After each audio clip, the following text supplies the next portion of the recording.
All right, next section we're going to go over is 3.5, which talks about overlapping triangles. These are actually things that we have encountered in previous lessons, but some triangle relationships are difficult to see because the triangles overlap each other. So overlapping triangles may have a common side or angle, and you can help yourself by separating the triangles and redrawing them. So I know I've mentioned in the past maybe redrawing as a hint to maybe separate stuff, so you definitely might find that helpful in terms of these types of problems.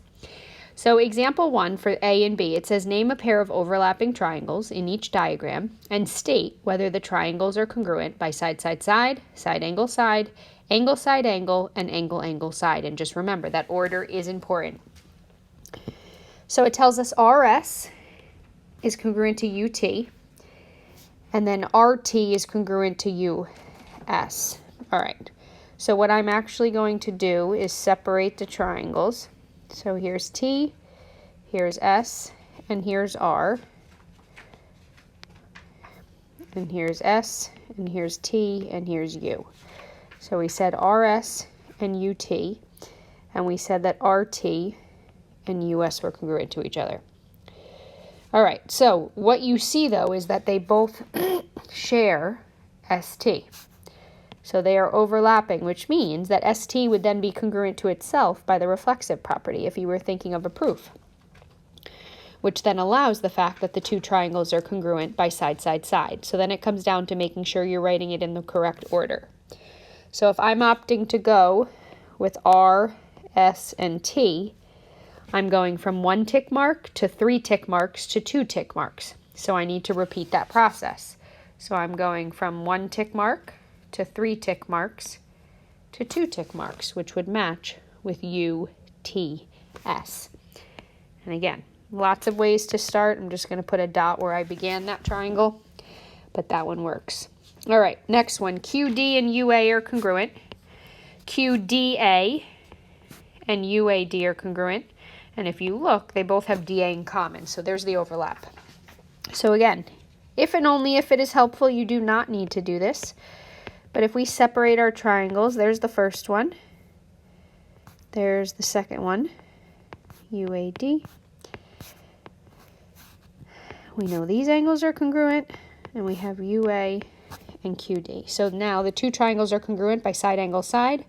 So now it's just a matter of labeling. So QDA from 2 marks to the angle to 1 mark needs to match with UAD from 2 marks to the angle to 1 mark for that.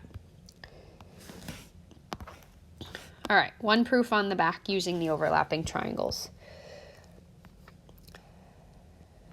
All right, so we are given that AB is perpendicular to BC, DC is perpendicular to BC, AC is congruent to DB, and AB is congruent to DC. So step 1, copy all that down into number 1 with our given. You see the symbol for perpendicular, so right off the bat, let's use a line about that, which then says that these two angles, by definition of perpendicular, are right angles. If they're right angles, we know they're congruent to each other, so that's line 3. So right angles are congruent.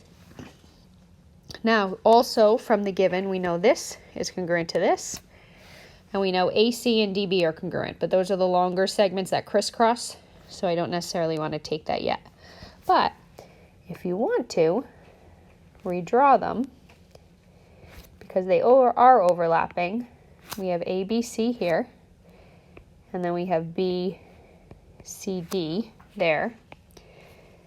So we have a right angle and a right angle, AC and DB, and we said that AB and DC were congruent. So based on that information, we have 2 sides and an angle. The angle is outside the 2 sides. So that's ASS or SSA, which we know we don't have, so we're not done yet. Got to keep going.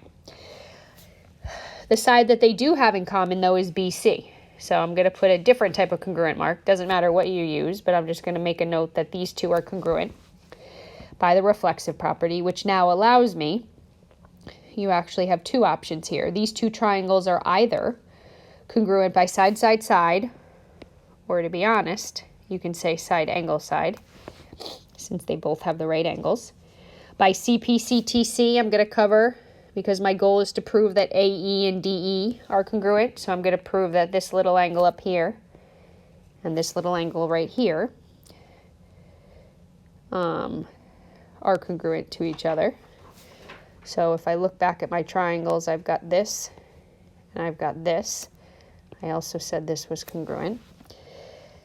I have vertical angles going on, so I can say that this angle right here is congruent to this angle right here because vertical angles are congruent.